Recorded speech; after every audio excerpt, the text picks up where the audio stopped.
Hello and welcome to the LoreWars podcast and preview stream. My name is Doug Carlson. I am your game master. With me is Ryan. Hola. Hola, and Celestial Spell and Livewire. Oh wait. Oh Never wait, mind. they're not. They're not here. We have a special an episode tonight that I tweeted about and talked about a little bit in our last episode, but we're doing a 11 to midnight episode tonight because on midnight our game launches officially for all the people who did not pre-order the game and already have a pre-ordered copy. You will be able to purchase the game at midnight. I believe I already have the website up and ready to go. So technically, you could probably put in a query for it right now. But yeah, let me go over that because I know Ryan, you're still prepping a little bit for our episode. I'm just looking at pictures of cute little demon babies. Gotcha. We'll go into that a little bit. So if you go to our website right here, I have it, lorewarsrpg.com, and you slide on over to the market section here at the top. It'll bring you to our market section. Down here, you will see the two products we have available, the Lore Wars Guidebook and the Seal of Fate Adventure Book. Both have their price written down here, tells you a little bit about what they are, and then they say to submit for purchase below. So then you get this order form. You just give me your email, what product you want, and submit it. From there, I will email you back to get your billing information, your shipping information, and give you a receipt and your tracking number and such to be able to follow where your package is. As of right now, we have our stock in house, literally in my house. So I will, ship it out the minute I get confirmation of payment. A few other things, like you can download the free character sheets right below that. Literally says in big bold letters. And you can also get, I believe they're still out here. Do I not? Maybe I didn't put them on the website. I will have to check on that, but we do have a free. I'll have to release them. I'll put them on the website after this episode. But there's a free, two free wallpapers you can download for your computer. One is a tavern scene of the Heart of the Flogan, which is actually kind of where our whole story started in the campaign, Ring of Worlds, which is what this podcast has been following. And then the other is a historical moment of a deity fighting off the first singularity, which is relevant in the history. And you can download those on our website for free. Or you will be able to. I'll set that up by tomorrow. And I'll have this episode on the podcast pass and YouTube by tomorrow morning, because tomorrow night I believe we're going to be doing another 11 to midnight episode, which will continue this brief side story that I'll talk about in a minute, because Saturday, so this will lead into Friday, Saturday is Free RPG Day, the national holiday that unfortunately we were not able to capitalize on.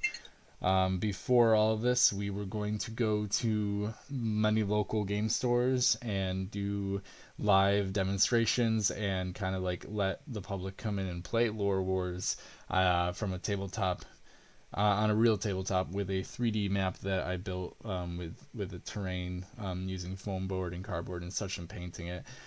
Which, if you want to see pictures of that, it's on our Twitter. And unfortunately, due to the COVID crisis, that it was all canceled. So instead, we will be streaming again from 11 to midnight tomorrow to kind of celebrate Free RPG Day, and I think we'll be giving something away as well on that night. Um, but yeah, that's exciting news. At midnight, we're gonna pop a little champagne and celebrate. And thank you for everybody who is tuning in now, later, or has bought in the game and supported us in any way, shape, or form. But with all of that out of the way, let's talk a little bit about what we're gonna do tonight.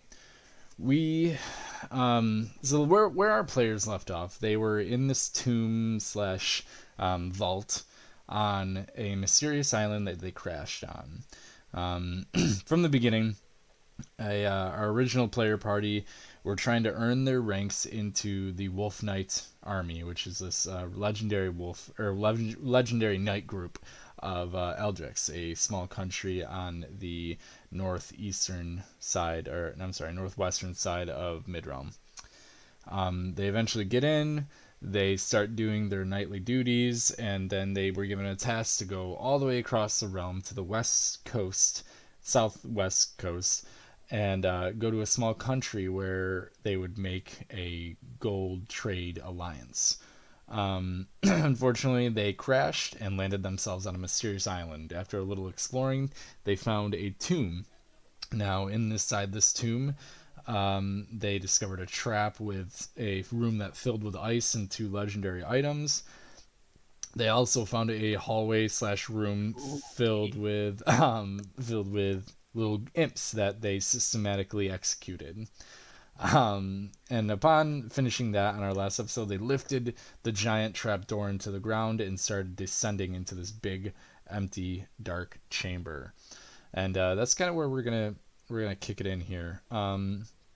Even more spooky. Going into that, our the first player to kind of start descending is Gong, and for one reason or another, the minute Gong touches his little dragony foot onto the floor of the chamber he is descending into, his eyes kind of go black. He has this weird feeling sensation of like maybe soaring through the sky, or like being ripped through like a portal almost, and he is suddenly an entirely different person, a entirely different time. It's he can't tell whether it's almost like you're watching something happen, and you can't tell whether it is a memory or if it is reality, and it's very, very strange for going on to Dream. experience. Ooh. It's very strange for him to experience, but Going On has the perception of a new character. Which, Ryan, can you tell me his name real quick? His name is Malum. Malum. And what race is Malum? Malum is also a dragon kid. Okay. And now Malum, you what class is Going On? He was a dragon slayer slash He's a serpent. dragon whisperer. Is that So, Malum or Going oh, On? Kwang-On was a serpent, yes. Okay. So Malum is a different class, just to be able to do that. He's the same. He's actually, so you know how like the last one splits off into two. Yeah, so he's the same Yeah, class, he's different yeah, subclass. yeah. Gotcha. So something cool we're doing, just as a little like pretense, is Malum is a maxed out character. He is a level 20, meaning he has all 6 levels of his base class, all like what is that, 14 levels of his subclass, and then 5 levels of his profit tree. So Ryan's gonna be able to play around with that a little bit tonight. Now Oh yeah. Malum is a part of a, well, Going on, we'd notice that Malum is wearing a ornate armor that has probably like the seal or a crest on its breastplate that is very famous throughout the Lore Wars culture, the entire universe of Lore Wars. That signifies a group of knights known as Dragon Castle.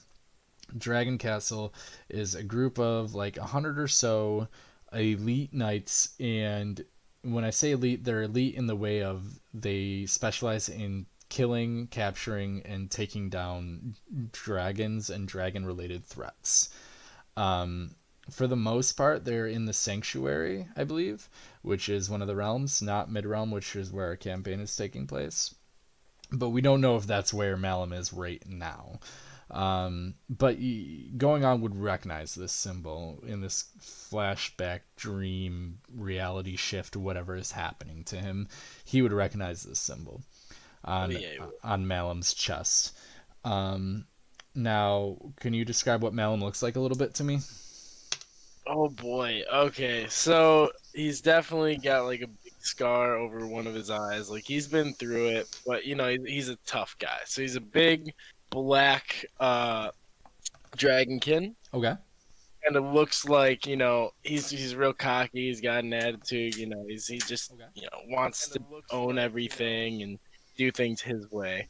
Um he under he's cloaked up very well, very bulky, has his own armor and everything under his cloaking, but he has this pullover that's kind of customized in a way to purposely not show off like all his armor and all his Yeah. stuff. That's pretty like black and gold, pretty just dark looking, and Nice. it's just what he goes for, man. What weapon does Malum use? So Malum, let me double back here and go to that page. So, his all you see when you're looking at him is in one hand wrapped around like this big leather pole. He has these hands that have these dragon spikes kind of coming out, Okay. and then as you kind of look up that leather pole wrapping around it, you see this skull of a dragon, and it's formed into a scythe, and that's sharpened off there. Nice. So that's what he uses. He does have a scale crested shield as well Nice. on his back. Okay. And then as you can kind of peek, the pullover is not too much. You can see that his armor is also kind of coated in scales Very of some nice. such. Very nice. Off his hip, the one thing as well is he has like his little wand and trinkets and some crazy stuff. So it's So fun. where this is gonna go here is that Malum and four other like recruit esque level people in this military group um, are being sent on a quest. By so there's like three people who kind of run the entire place. Now Malum is a very powerful character and he's very high in the hierarchy, not quite leadership level, but he is quite high. You might argue he's like a general. Um, He's and bringing these guys. he's bringing some four recruit esque level characters on a retrieval mission. So he was given the task to go to this dragon den in the sanctuary, where there is a dragon named Darikos. I think it's pronouncing that right. I mean, I wrote the game. You think I would know. Darikos. um, and he is a very very dangerous dragon. He is a you know him as a Dreadmaul, which is one of the most powerful dragons in the universe, at like a non-deity level. And he is quite powerful. He has some minions, some dragonkin minions that will be an obstacle. And but your higher ups have given you very very strict orders to capture him alive and then bring him back to your headquarters.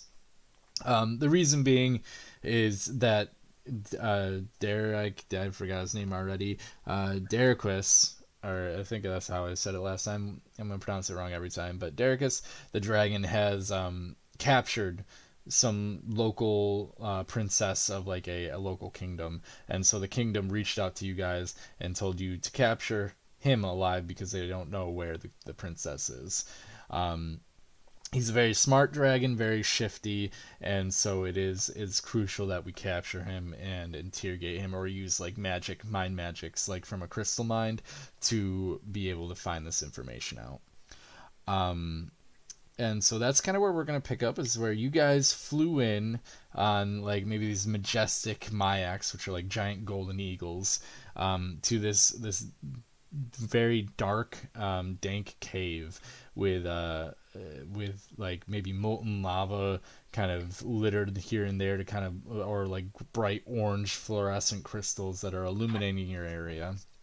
Um, and do you want to send me your in Discord your game picture again? Oh, yeah, that's the only one I didn't get. Give me like 2 seconds. I You're got you. fine. You're fine. You can drop that in here, and I will place your character in here for you. I will also move you to the proper page on Roll20 here.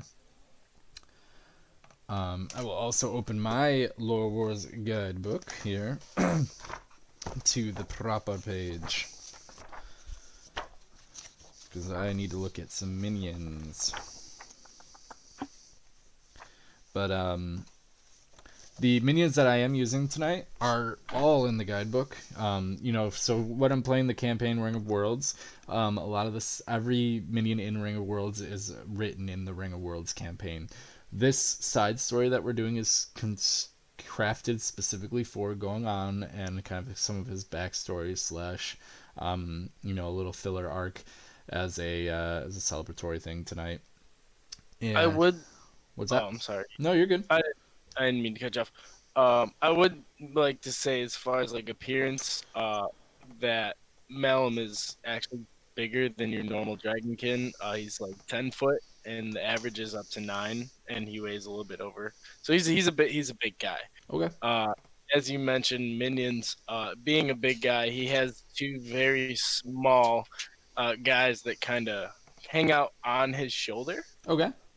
Very very small demon-esque guys, Yeah. and they don't really have names. He just kind of like calls to them.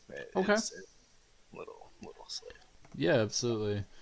but Um, yeah, let they're me there too. It's just let me slide that. Whoop.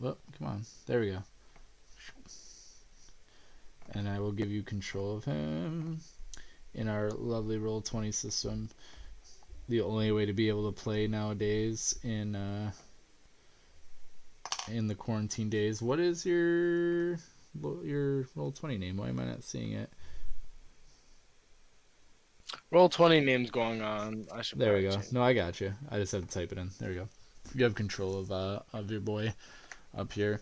But yeah, like I was saying, this story is not in Ring of Worlds. It was specifically crafted for this event and for going on this backstory, which I encourage, game masters to do who do purchase adventures or campaigns to, allow players to explore their backstories, explore side quests that they might want to do, and just be a little creative about it. And the guidebook is perfect for that because we have a section of minions in the back of the guidebook that allow you to find creatures that I will be using full-heartedly through this. And they're all located in the guidebook here. So yeah, you guys land in here. What is Gong Ang's or rather Malin's, I believe is your guy's name. What's his bravery? It's 27, but I don't see. That's the thing. 27. It's a cat. It's okay. It's not cat. So Nope. yeah, it's 20. I mean, you can only roll it to a 20, but then there are buffs and stuff that will make it higher, yeah. Because I got all these stats naturally. There's a couple things I buffed, but not crazy. Yeah. I mean, there's creatures that have higher braveries, or like there's bosses that'll have higher than 20 braveries, and then some of the higher creatures here will have a bravery, like boss creatures will have a bravery higher I than 20. Yeah, it started off by giving me like a +5 in like mag categories, just because Yeah. I'm a tank. So Yeah. Alrighty. So I need to just do one more thing here. Where are my? There we go. Okay, 19. Okay.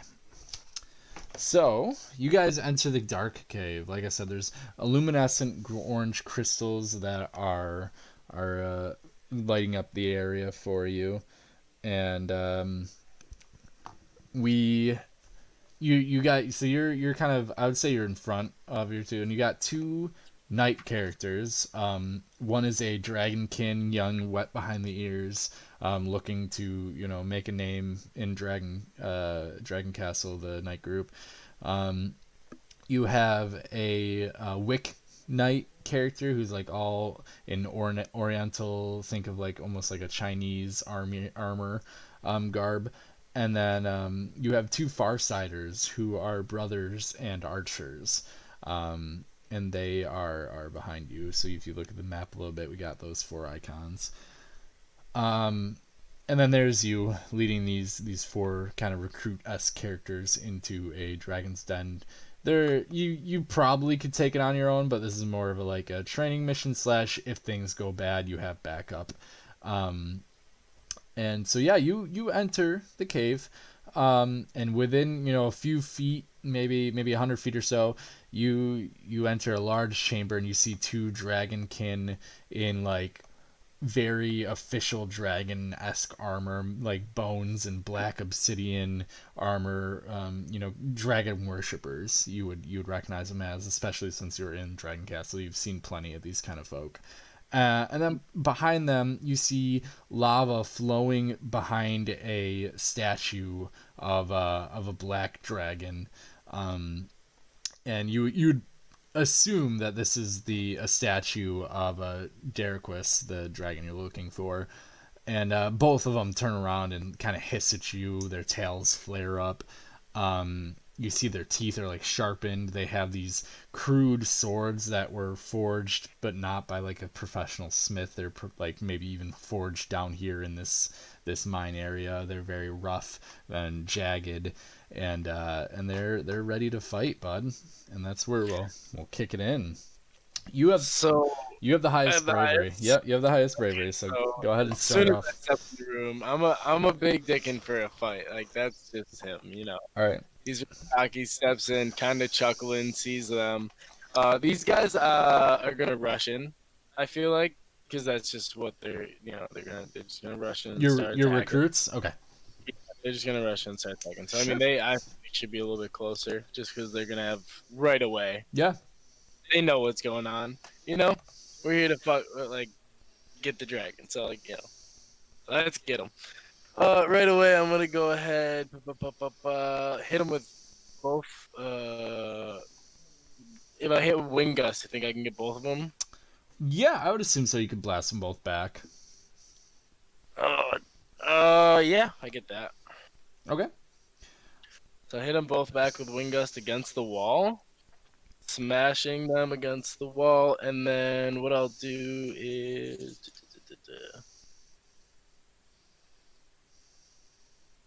I'll just hit him with a basic attack. Or no, I'm sorry. I'm gonna hit him with a spell. I'm gonna hit him with chains and then root him down. I Okay. don't get I don't get that. So you got the wind gust, but not the chain down. Did I read that right? Okay.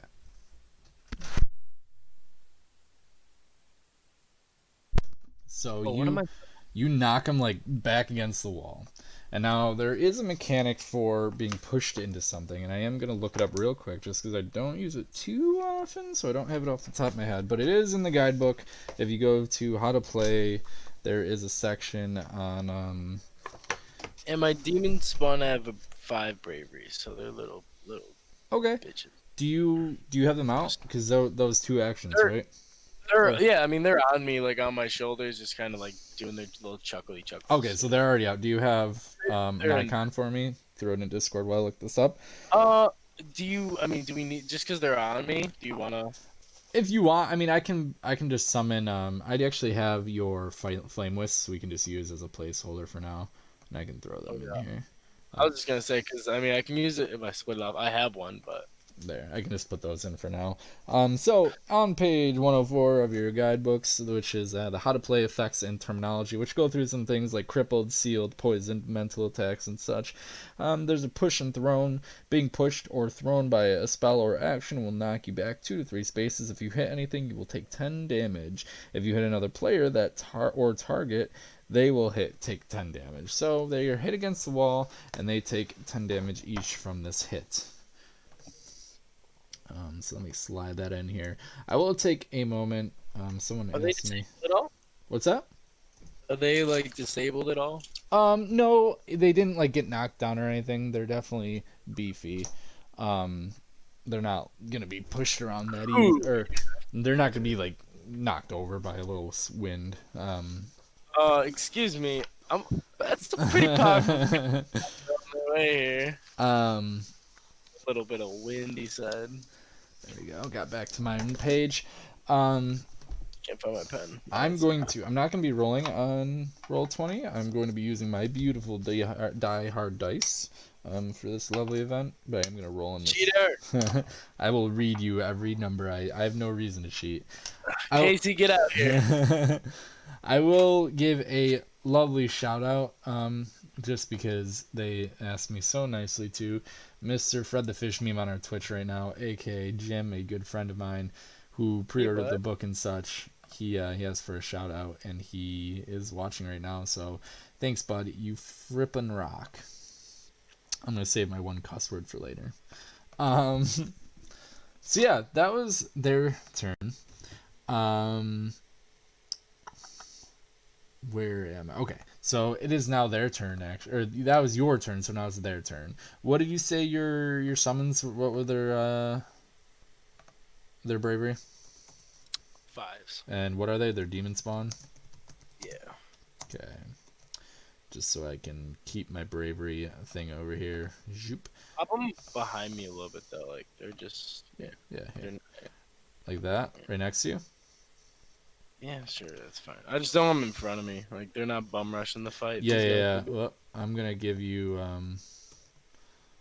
Oh, you changed your name. There we go to Malum. I'm gonna give you priority on him right now.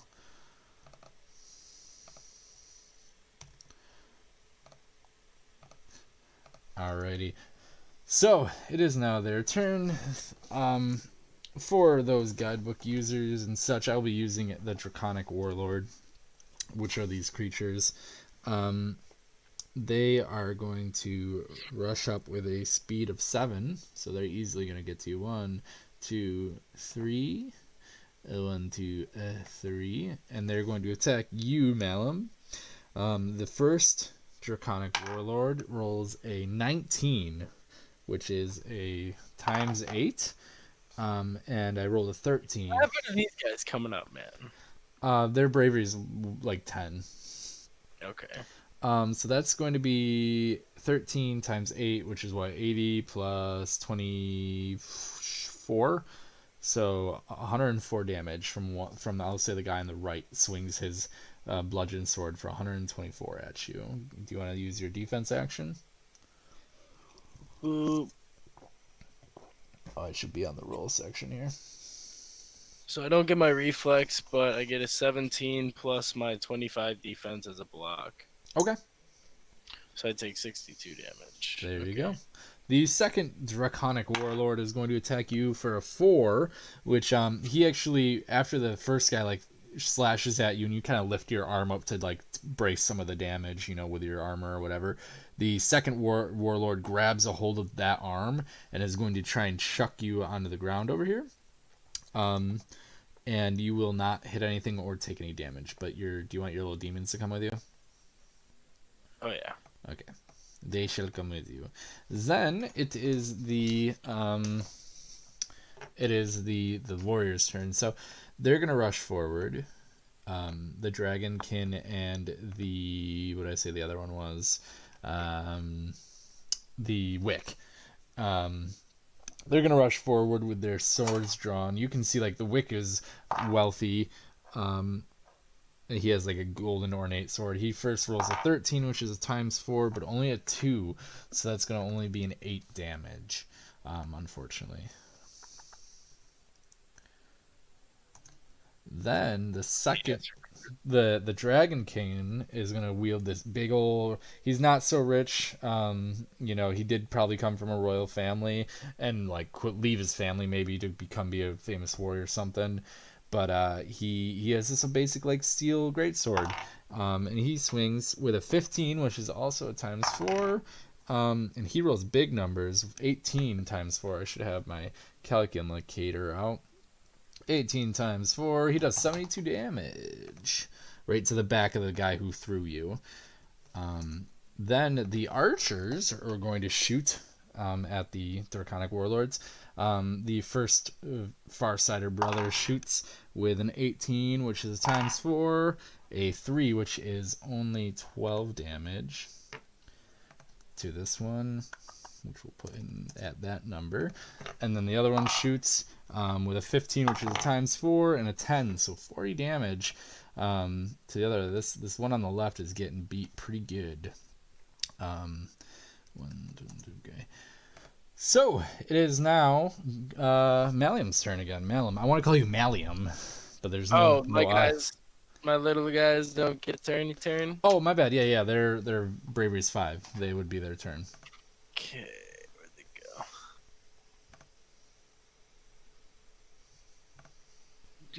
Oh, I just lost them in here. Oh, there it is. Okay.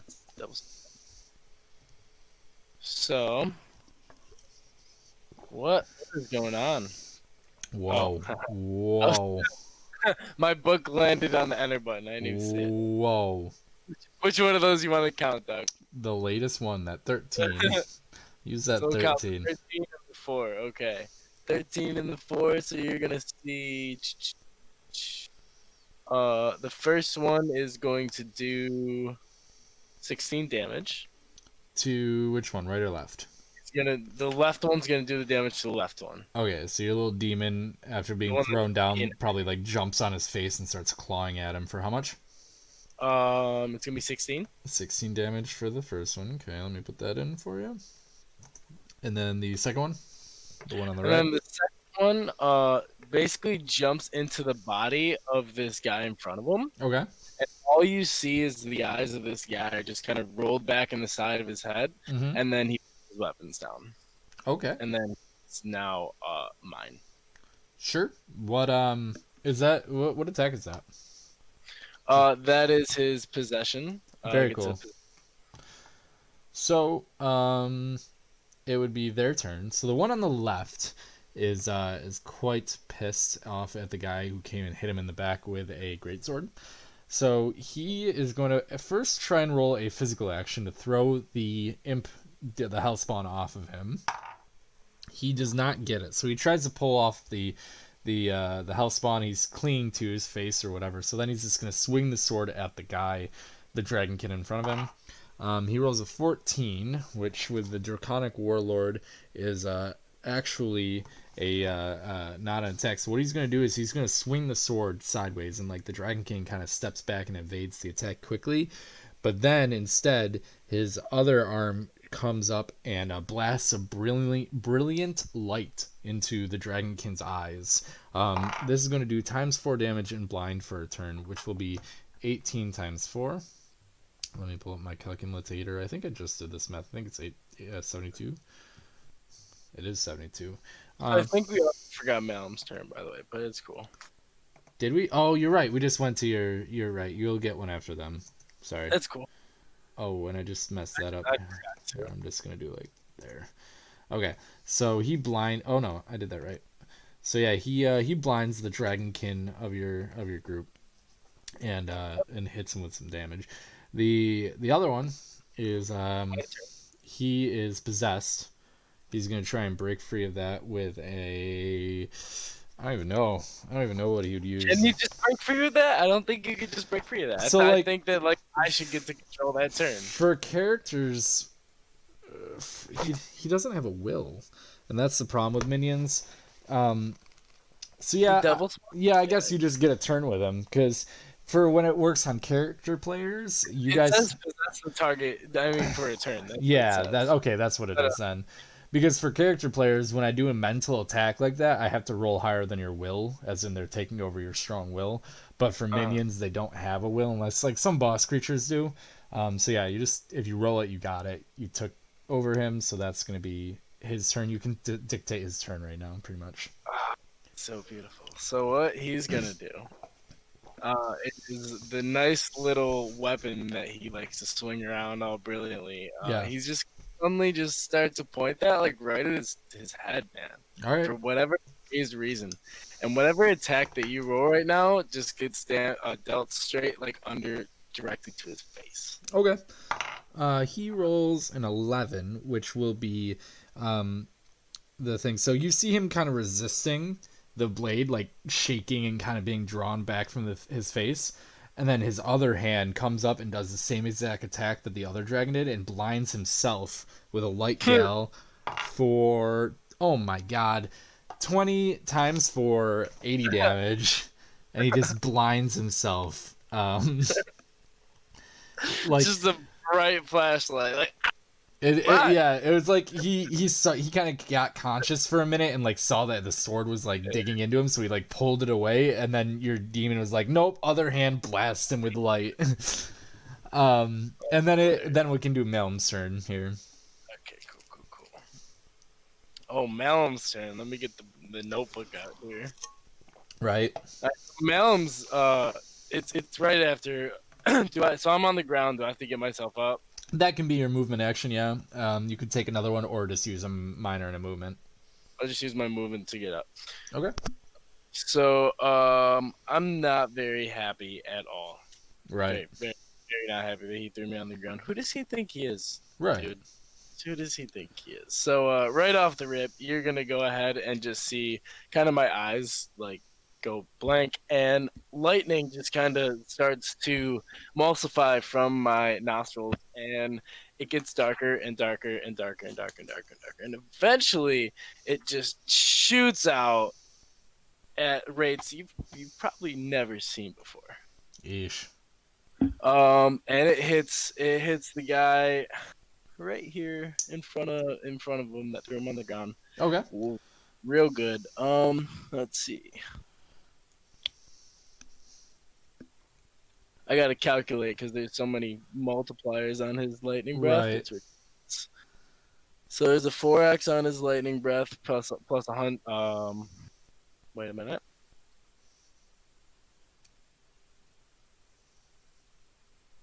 Oh, you're lucky. The other one does like 50 damage, so and like hurt. And so, just a 4x then.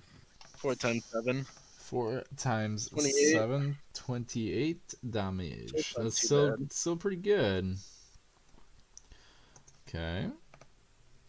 So that was a lightning breath on the draconic warlord. And was that a minor or major action? That's a minor. So we're gonna go ahead now and swipe him up with my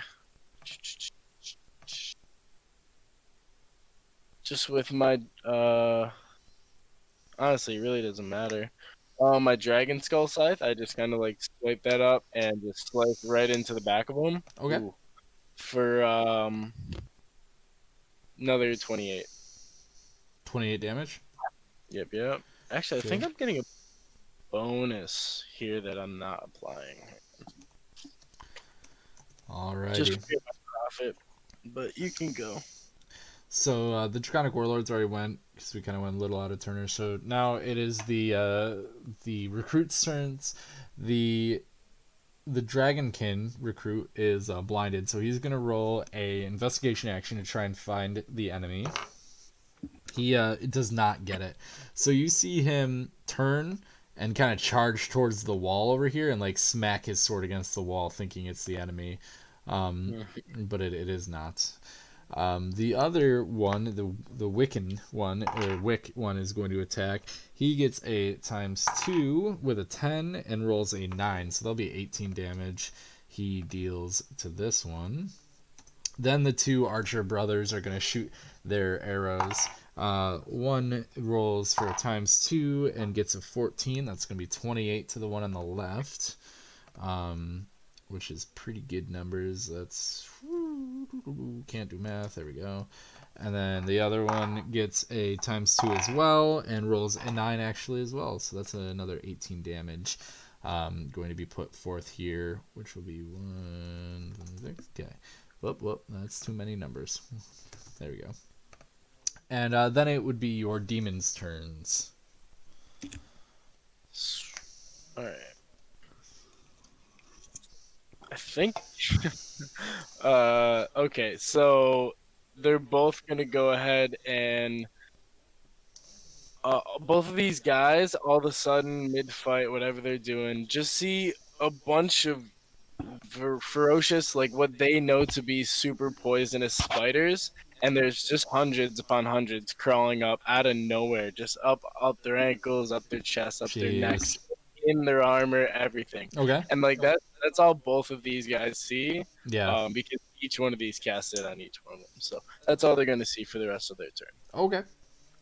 I feel like that. That's an illusion, right? Is that an illusion Yeah. action? Cool. Yep. Alrighty. It is now Malum's turn again, now that we're at the proper turn cycle. Okay. And then as I look into the eyes of this other guy, he's looking at these spiders and kind of panicking. He's looking at Malum, kind of looking at him. The spider is looking at Malum. As he makes eye contact back with Malum, I just go ahead and blast him once again with my Dragon Claws, and I just punch him right in the face. How much damage? I'm going to do, let's see, 45 damage just from the punch. Okay. And then, yeah, and then I'm gonna hit him with my scythe on the backslash. Okay. And we're gonna hit him for another 45. Alrighty. Your scythe completely like cleaves through this guy. His body is in two pieces, slouching to the ground. Blood is soaking the rock, like the smooth rock or volcanic rock that this cave is made out of, and he is dead, deader than dead. Good. It is now this one's turn. He was just possessed. Now he comes to. He is actually blind, so he does not see what you think he sees. The illusion spell was casted on him. I forgot. But he is blinded. He will roll an investigation. I was about to roll a d20. I don't want to do that. He rolls a 2, so he does start swinging his sword violently and is going to make contact with your recruit, the Wick.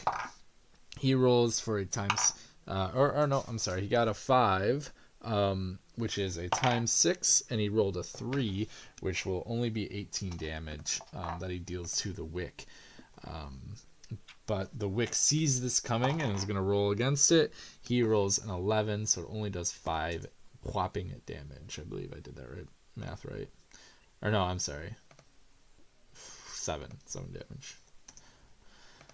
Upon this, you guys hear like a hissing sound, and another draconic warlord turns the corner from the hallway over here. He's just a single one, same kind of outfit, same weaponry, and he hisses at the group.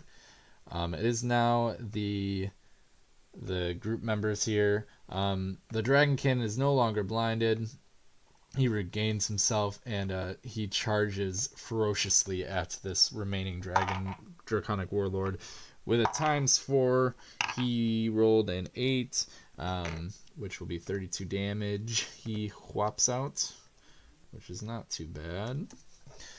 Then the Wiccan is going to fight him, which he gets a ×4 with an 18, and then 9 for damage, which would be 36. Which is some weird math that I can't figure out right now. There we go. And then the two Archer brothers are going to shoot at him. One with a ×2. He hits an arrow for 22 damage right in his shoulder. It sinks in, which will put him here. And the other archer is going to shoot forward with a 20, which is a times 4, and a 6, which will be a 24. And that does real good damage there, or puts him real high up there. And yeah, then it is your little demon's turns. Ooh, baby. Okay. So they both get an attack. So we're looking at a 40 and a 30. What? 34? A 40 and a 34. 6? I don't know. 17 Your plus 7. so your one demon like leaps off your shoulder after casting the illusion spell and like 34. sinks his mouth around the throat of the dragon king as he's like getting shot with arrows. He's getting slashed at by these two knights in front of him, and through all that chaoticness, your demon sees an opportunity to just sinks his mouth into like right where his jugular is and rips out, and his mouth is just covered in blood, has like the veins and stuff dangling out of his mouth, and you see the dragon warlord, the draconic warlord, drop to his knees and just kind of face plant with your demon standing on top of him proud, and he's dead. Now, every time these demons kind of like jump back up on my shoulder, crawl off, and do something, they're giggling Yeah. like every time. So it's like everything's funny to them. They're kind of like hyenas. And then you have this remaining draconic warlord. So your other demon can use his action on him if you'd like. Okay, Because so yeah, the then first one did enough damage to kill him. the other one goes ahead and bounces right over to the other guy and sinks his teeth right into his neck. For how much? Um, we'll do the 40 on that guy. Okay. We'll hit him with the 40. Why not? Alrighty, then it'd be your turn. So I'm gonna put your demon over here because he just attacked him. It would be your turn, Malins. So I turn over to him. I kind of like hear him coming. My sensory's up there. So, ooh, flipping my book, dog. So I see him coming. I go ahead. All you see is me put my arm out and then shoot chains down, fiery chains, and they just kind of go wrap all around this guy and then strapped to the ground. Okay. And now he's wrapped in fiery chains. He takes 50 damage. And then we're gonna go ahead and let's see. He's rooted. Okay. 50 damage, and he is rooted. Awesome. And then you still have a major action. Yeah, so we're gonna go ahead from that point and let's see. I forgot the range of the scythe. What's the range of the scythe again? It's a melee weapon, so you'd have to be right next to him. Okay.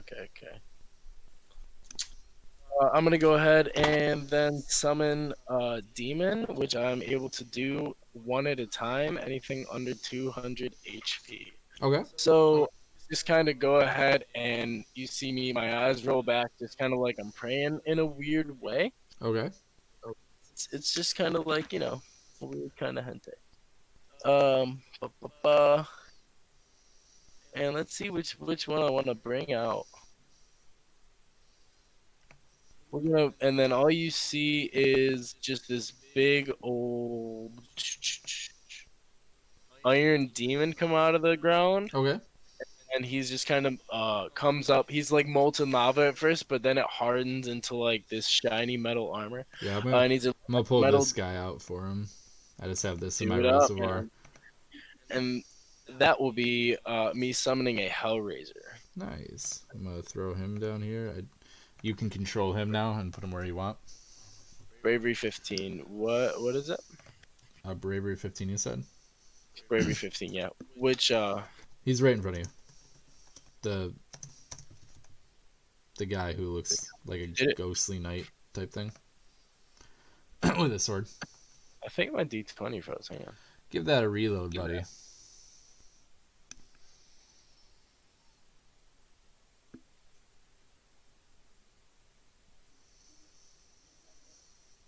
Oh, there it is. Okay.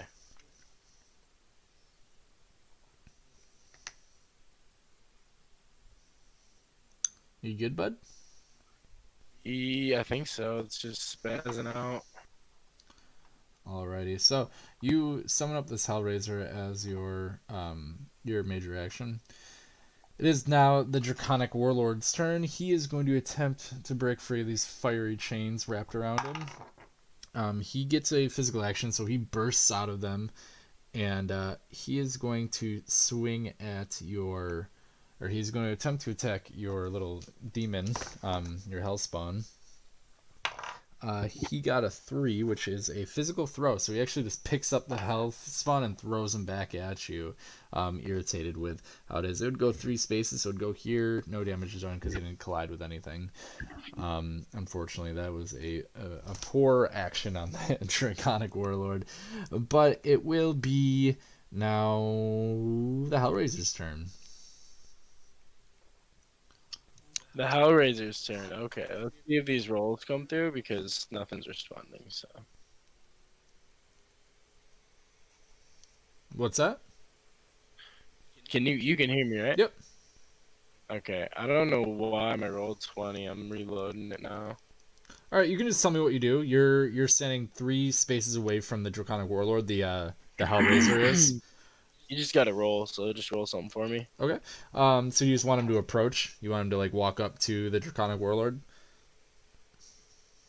Yeah. Okay. So the Hellraiser walks forward towards the Draconic Warlord that is through your Hellspawn, and he is going to roll a 20. Ooh, so he does 4x. Sure. Okay. So he then does 10. So he does 40 damage with a mighty swing of his giant metal claws. There we go. And then it will be the group's turn. So the archers are gonna run in and get reacquainted. So they have a movement speed of 5. This guy's gonna move in 3, 4, 5. He's gonna get right here. 1, 2, 3, 4, 5. They can't quite reach him yet, but the 2 knights are gonna rush in. 1, 2, 3, 4, 5. The wick can get next to him. 1, 2, 3, 4, 5, and actually so can the dragonkin.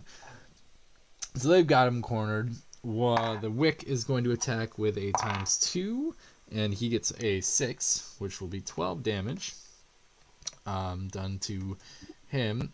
The Dragon King is going to swing his massive sword with a 19, which is a ×4, and a 14, which will be a lot of damage. That's 56 damage it'll do to him. And that puts him up there for sure. Alrighty. And so now it is your demon's turns. Are you in roll 20 yet? Are you? Yep. Just getting the dice back up. So it is now your demon's turn. Okay, back in action. So my demons, eh? So my demons. Once I get to the page, the first one is gonna go ahead and where are they right now? Okay, They're right next to you. Yep, there you go. So he can get there, but your other one, unless he can do like a ranged spell, isn't gonna be able to do much.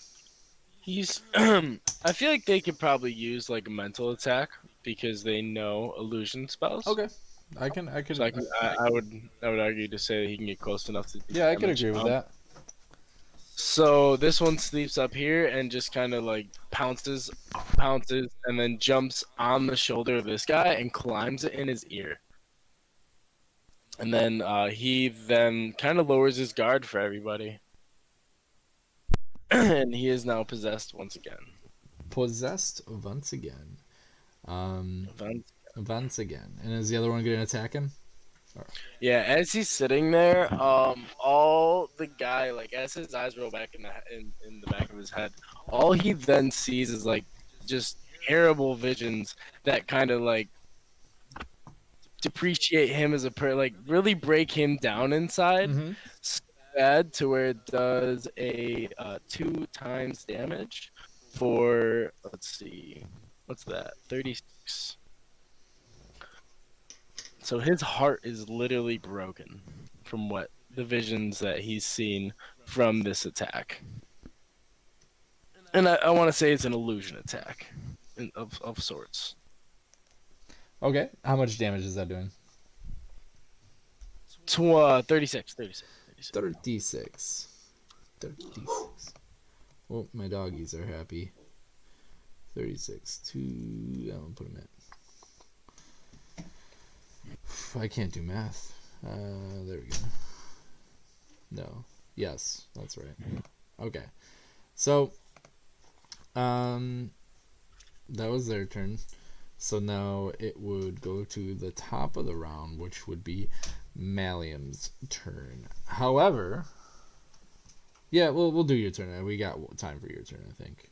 We're 2 minutes from midnight. Okay. We got time for your turn. No, we could do it now. I mean, my turn will probably take a minute or two. So. Yeah. I mean, okay. So we're gonna do a champagne toast to the launch of the game. Today, lovely Ryan and I were out and about and got some champagne. I got probably the girliest wine I could find, I think. Bestie Bubbly, which a rosé Californian sparkling wine. It is hopefully going to be very tasty. You don't like you don't like rosé shit, right? No, I got a Champagne, barefoot Champagne. Barefoot. That's like the classy. That's the classy Moscato. White girl wine when you fucking go to Walmart and you get like the barefoot wine like in a can things. Oh yeah. And I got 2 glasses here. One for my lovely lady who supported me through all this, and in about 1 minute I'm gonna crack her open. But yes, I told her, I said, it's at midnight, but we're gonna have to drink this whole bottle. We can't let a bottle of champagne go to waste. What, a $10 bottle of champagne? It was mad cheap. I think yours was more expensive than mine. Yeah. Like $1. I'm gonna take a picture of it before we go here. Bloop. I will tweet that out after this episode so y'all can see my lovely celebration alcohol. Bro, this is the longest minute of my life. Happy LoreWars Day! There we go. LoreWars Day? Alright, here we go. That's a genuine pop right there, bud. Ba-doom. I'm going to pour here before we do our little toasty toast. And then we'll get you to a good point to stop. Like I said, we're going to pick up this story tomorrow night for Free RPG Day. So I'm not intending to finish it all tonight. But here is a toast to everyone who has helped support me till now. All the people who bought the game beforehand and play. Here we go. Cheers. Uh-huh. That is not too bad. Alright, let me pour a full glass for myself. That was just like a little toasty toast. Would you like a full glass, my love? Sure, honey. Okay. Bestie Bubbly, if you wanna like It's a small company. if you wanna It's a small company with a few women running What? it. It's a small company, a couple women running it. A small company of a couple women. Well, if you like tabletop RPGs and wanna give me money to tabletop. I'm drunk from my one toast. If you like tabletop RPGs and wanna get some ad time, let me know, because I support you, bud. But yeah, let's finish this up. So you it's Malm's turn. I want to say going on every time. Yes, it is. So, Malum kind of like looks to see that all his guys kind of have it, He's going to summon his demonic wings that he can just kind of sprout, and he's gonna float up in the air. Nice. And as this guy's defenseless, just kind of getting picked off by his army, he's just like, this is boring me. He just shoots his lightning breath once again right into the side of this guy. Okay. And he he kind of missed. So Yeesh. Yeah, there's so many things anyway. I feel the angle correct me if that you're he had, wrong, but like yeah, you're floating in this cavern. You know the ceilings are like they had those spikes coming down, and correct me if I'm wrong, but like you're more afraid of hurting your spawns than you're like your own allies. So you're like, I'm just kind of shooting it, man. Like I'm shooting it towards his direction. I don't care if I hit him or not. right. Like it's fear, man. Like I'm. So yeah, you probably hit some of the spires that are like hanging from the rocks, and they kind of like absorb the shock. But it then is going to be your Hellraiser's turn. So go ahead and use him. Oh, him. Okay. Let me go back to the page. I had a dog. I'm just kicking off me every 2 seconds here. He wants to play tug of war. All right. 4x damage. He just takes a big old. So as he like swings his arm up, it's like once again like that kind of molten metal. And as he swings it up, like it kind of just hardens once again into this shiny substance, and then he slams it down, and he does. 52 damage. 52 damage. That is a lot of damage. Put you right there. Okay. Now it is your group's turn, and the dragonkin, right, is gonna swing his metal sword. I rolled in d20. That doesn't count. Roll 20. He rolls a 5 with my diehard dice, and followed up by a 12, which means he does 24 damage, and he gets probably his first kill in this group. In the Knights group, where he, with all this commotion, is able to stick his sword straight down, like probably through the throat of the Dragonkin warlord. And as he pulls out, the warlord kind of sinks over and actually like falls into your Hellraiser, and then onto the ground, dead. You see the Dragonkin pick up like maybe a sentimental value, where he like tears the tooth out of the Dragonkin warlord and like puts it in his pocket. It's like a kind of memento of his first slay. It is that. As I kind of see him all celebrating, I just kind of shout to him like, "Get going!" Like Yeah. I'm here to fucking kill shit. Right. Like, let's go. Get moving. We don't have time for that sentimental shit. Right. So the knights start moving, and they get to y'all get down here, right? And do you want to keep your summons out? Mm-hmm. Okay. Are you leading the pack, or are you letting them charge forward? No, they're charging forward. I'm right with them now. All right. So you and your Hellraiser are walking. You got your 2 spawns on your shoulder, and you come to a large metal door. And by large, I mean it's like 12 by 12 feet. It's quite large.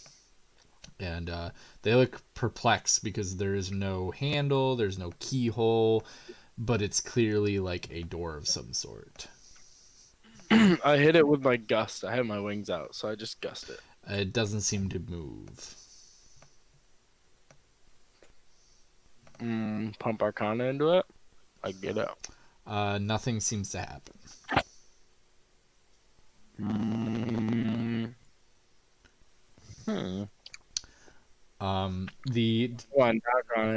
Dragonkin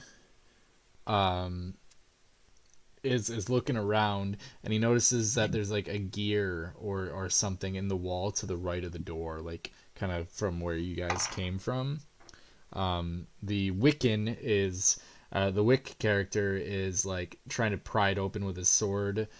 The Archer character, one of the Farsiders, says after seeing the gear that the Dragonkin pointed out, said maybe that statue had something to do with the door. The lava statue? Yep. In the beginning? I thought so. So, we're going to go back to the beginning. Okay. So a lot of you go back into the first room. I can pick you all up at once. Bloop. There we go. Alright, I walk up to the lava fountain, and I hit it with my ice breath. I freeze it over. Okay. Go ahead. Oh, As you're trying to breathe out at it, you stop because you notice there is a clear in sight like lever at the base of the statue. Okay. So we go we go pull the lever, Crunk. You pull the lever and you hear some gears turning. I tell Crunk to pull the lever. Oh, who? Your Hellraiser or one of the recruits? Yeah, it's one of the recruits. All right, the one who pointed it out is like proud, and he steps up and turns the lever.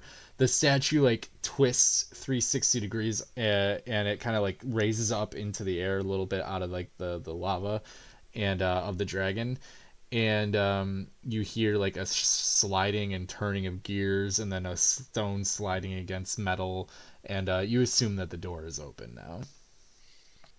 Oh, I can assume that, Doug. You can assume that. Okay. Are you going back? Yeah, let's go back, guys. You goddamn idiots. You go back, and you enter this room, and this room is lined with lava that is just like dripping from the ceilings into these pools that kind of line the outskirts of the room. And standing in the corner here is just a massive pitch black dragon.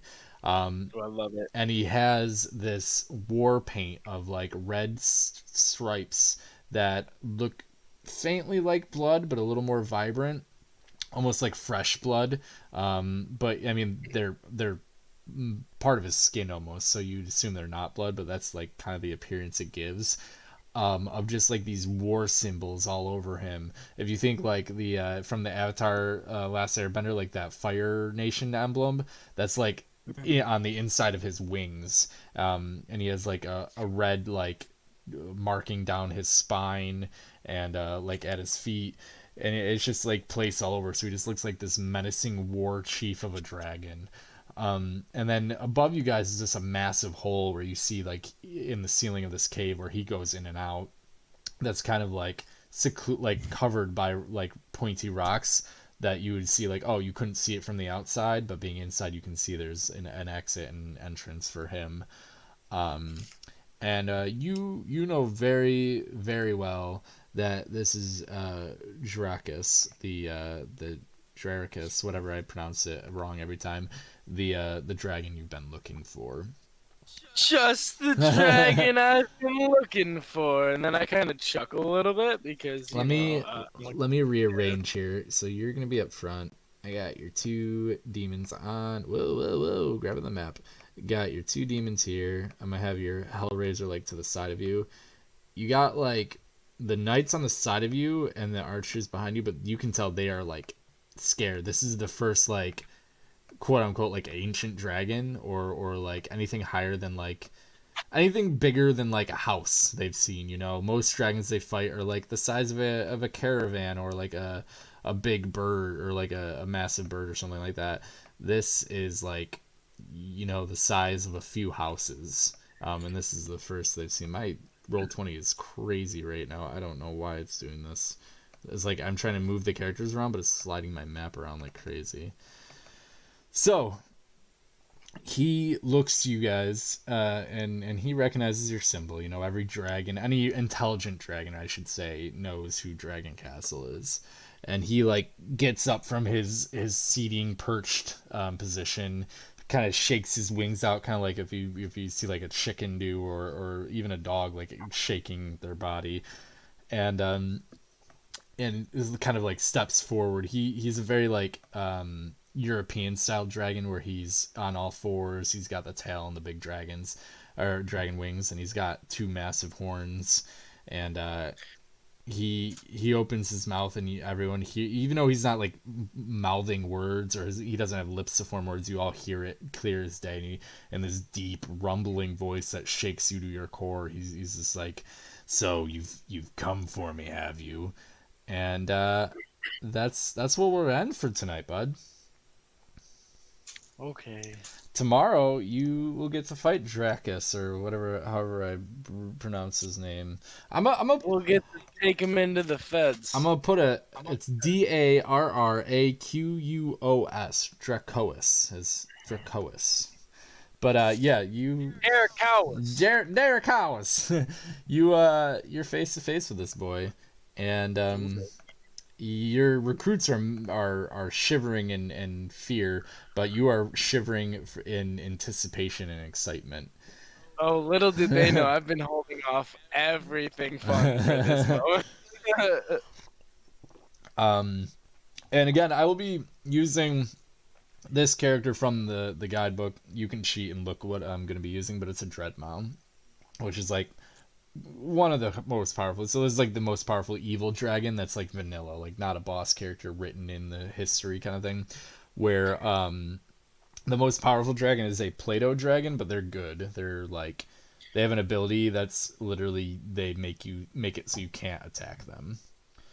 Let's just say I do as well, actually. But let's just say that what was I gonna say? I hope there's a lot of room in this. I mean, there's not, but you can always break out and we can take the fight outside. I have no problems with that. Let's go to the city streets, my guy. Let's tear down villages and everything.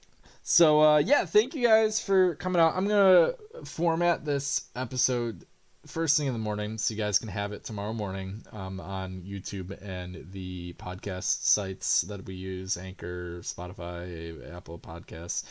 And then tomorrow night I will tweet out again, but hopefully if you like hear this episode tomorrow when it comes out, if you're not with us right now, you will know tomorrow night we're going to pick up the rest of the story. It might go longer because I anticipated us beating this dragon tonight. We are running a little on time, so I'm not going to do that, but we might do a little lengthier of an episode tomorrow night to finish up this kind of backstory / celebratory thing. I mean, you do have a bottle of champagne in here. No. So yeah, you guys, thank you for joining us. The game is live. It is currently live. You can order it right frickin' now. And I will be in contact. I check it daily, so within a day you should hear back from me, as long as I'm not immensely busy. If not, definitely within a day or two, I will get back to you. When you put in a submission for something for the product, and yeah, tune in tomorrow. We're gonna give something away for free. I think that's it. Check us out on Twitter at LoreWars RPG, where we do all the updates, like when we go live, and special events like this, giveaways, and fun, updates of like what wine we're drinking tonight, and things about like the live, the convention 3D terrain map that we made. We always do Twitch live streams of our episodes, so you can follow us on Twitch. That's twitch.tv/LoreWarsRPG. After that, we put it on YouTube, LoreWars RPG YouTube channel, and then it goes to all your podcast channels. The Seal of Fate book is also available right now on the website, so you can get that too. We are giving away a free copy of the Seal of Fate guidebook or adventure book to anyone who buys a guidebook by the end of July. You can tweet at us with a picture of your guidebook and the handle at LoreWarsRPG, and we will be giving a free Seal of Fate book to somebody at the end of July. That's it. That's it for Celebration. Thank you for joining us, and we'll see you tomorrow night, guys. Bye. Have a wonderful time. That might be copyrighted. Don't listen to that. I do not own the rights to that.